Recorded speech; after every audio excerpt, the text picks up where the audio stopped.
ఓం నమో భగవతే వాసుదేవాయ. కార్తీక మహాపురాణం 18వ అధ్యాయం. సత్కర్మానుష్ఠాన ఫల ప్రభావము. ఓ మునిచంద్ర, నీ దర్శనం వలన ధన్యుడనైతిని. సంశయములు తీరునట్లు జ్ఞానోపదేశం చేసితిరి. నేటి నుంచి మీ శిష్యుడనైతిని. తండ్రి, గురువు అన్న దైవము సమస్తము మీరే. నా పూర్వపుణ్య ఫలితము వలనే కదా మీ బోటి పుణ్య పురుషుల సాంగత్యము తటస్థించెను. లేనిచో నేను మహాపాపినై మహారణ్యములలో ఒక మొద్దు బారిన చెట్టునై ఉండగా తమ కృప వలనే నాకు మోక్షం కలిగినది కదా. మీ దర్శన భాగ్యం లేని ఎడల ఈ కీకార్యంలో తరతరాలుగా చెట్టు రూపమున ఉండవలసినదే కదా. అట్టి నేనిక్కడ, మీ దర్శన భాగ్యం ఎక్కడ, నాకు సద్గతి ఎక్కడ, పుణ్యఫలప్రదమగు ఈ కార్తీక మాసం ఎక్కడ, పాపాత్ముడనగు నేనెక్కడ, ఈ విశ్వేశాలయందు ప్రవేశించుటనెట్ల ఎక్కడ? ఇది అన్నియోను దైవికమగు ఘటనలు తప్ప మరొకటి కాదు. కాన నన్ను తమ శిష్యునిగా పరిగ్రహించి సత్కర్మలను మానవుడినెట్లు అనుసరించవలయనో దాని ఫలమెట్టిదో విశదీకరింపుడని ప్రార్థించెను. ఓ ధనలోభ, నీవడిగిన ప్రశ్నలన్నయూ మంచివే. అవి అందరినీ ఉపయోగార్థమైనవే. తాన వివరించదను, శ్రద్ధ ఆలకింపుము. ప్రతి మానవుడును ఈ శరీరమే సుస్థిరమని నమ్మి జ్ఞానశూన్యుడగుచున్నాడు. ఈ భేదము శరీరమునకే గాని ఆత్మకు లేదు.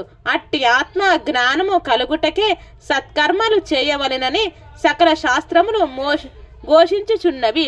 సత్కర్మనాచరించిన వాటి ఫలము పరమేశ్వరార్పిత మునరించిన జ్ఞానము కలుగును. మానవుడే జాతివాడో ఎటువంటి కర్మలు ఆచరించవలెనో తెలుసుకొని అటువంటివి ఆచరింపవలెను. బ్రాహ్మణుడు అరుణోదయ స్నానము చేయక సత్కర్మలను ఆచరించినను వ్యర్థమగును.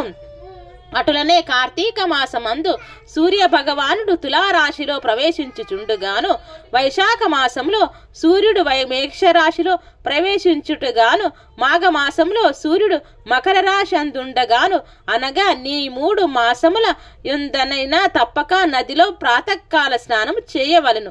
అటుల స్నానము ఆచరించి దేవార్చన చేసిన ఎడల తప్పక వైకుంఠ ప్రాప్తి కలుగును.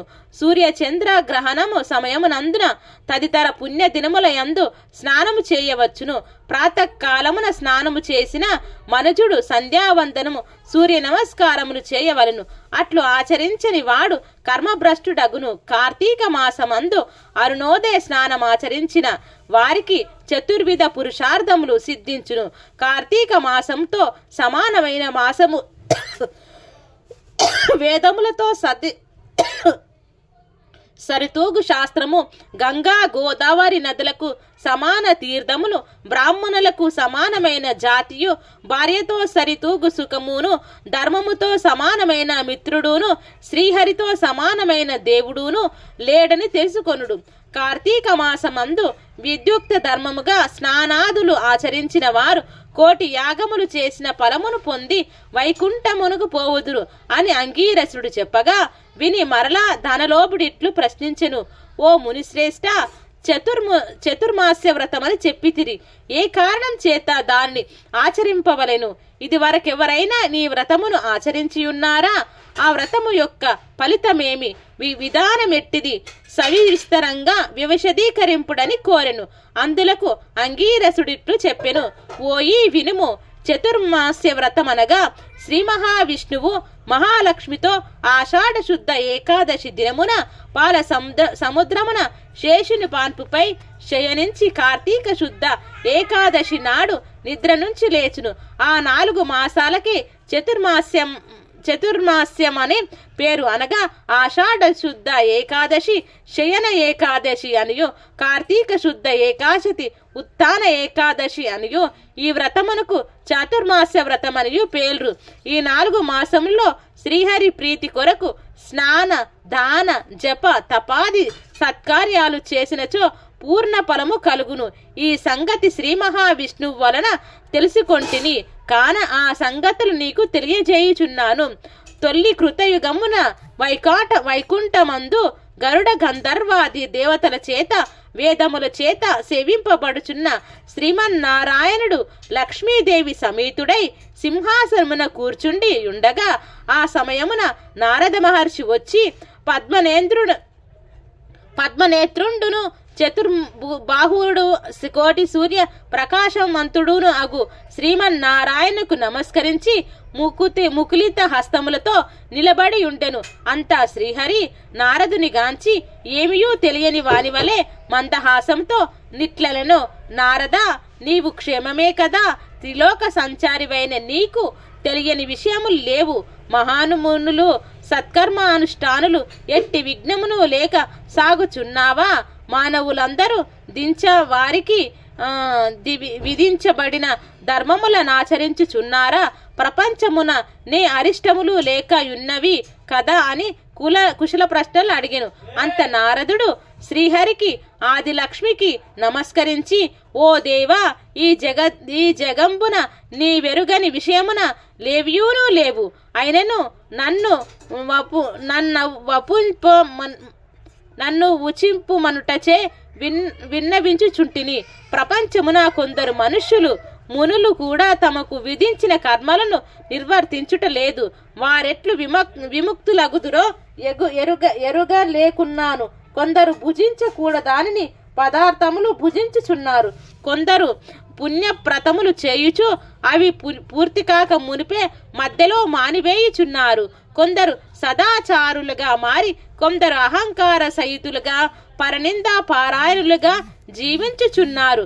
అట్టి వారిని సంతృపతో పుణ్యాత్ములను నర్చి రక్షింపుమని ప్రార్థించెను. జగన్నాటక సూత్రధారుడైన శ్రీమన్నారాయణుడు కలవరపడి లక్ష్మీదేవితో గరుడ గంధర్వాది దేవతలతో వేల కొలది మహర్షులున్న భూలోకానికి వచ్చి ముసలి బ్రాహ్మణ రూపంలో ఒంటరిగా తిరుగుచుండెను. ప్రపంచమంతను తన దయావలోకమున వీక్షించి రక్షించుచున్న దామోదరుడు ప్రాణుల భక్తి శ్రద్ధలను పరీక్షించుచుండెను. పుణ్యనదులు పుణ్యాశ్రమములు తిరుగుచుండెను. ఆ విధముగా తిరుగుచున్న భగవంతుని గాంచి కొందరు ముసలివాడని ఎగతాళి చేయుచుండెరి. కొందరు ఈ ముసలివానితో మనకేమి అని పని అని ఊరుకుండిరి. కొందరు గర్విష్ఠులైరి. మరికొందరు కామార్తులై శ్రీహరుని కన్నెత్తి అయినను చూడకుండిరి. శ్రీవారందరినీ భక్తి వత్సలుడగు శ్రీహరి గాంచి వీరినిట్లు తరింపజేయునా అని ఆలోచించి ముసలి బ్రాహ్మణ రూపమును విడిచి శంఖ చక్ర గదా పద్మ కౌస్తుభ వనమాలాద్యాలంకారయుక్తుడై నిజ రూపమును ధరించి లక్ష్మీదేవి తోడను భక్తుల తోడను ముని జన ప్రీతికరమగు నైమిషారణ్యముకు వెడలను. ఆ మనమందు తపస్సు చేసుకొనుచున్న ముని పుంగవులు స్వయముగా తమ ఆశ్రమముల కరుదెంచిన సచ్చిదానంద స్వరూపుడగు శ్రీమన్నారాయణ్ణి దర్శించి భక్తి శ్రద్ధలతో ప్రణమిల్లి అంజలి ఘటించి ఆది దైవమగు నా లక్ష్మీనారాయణునిట్లు స్తోత్రం గావించిరి.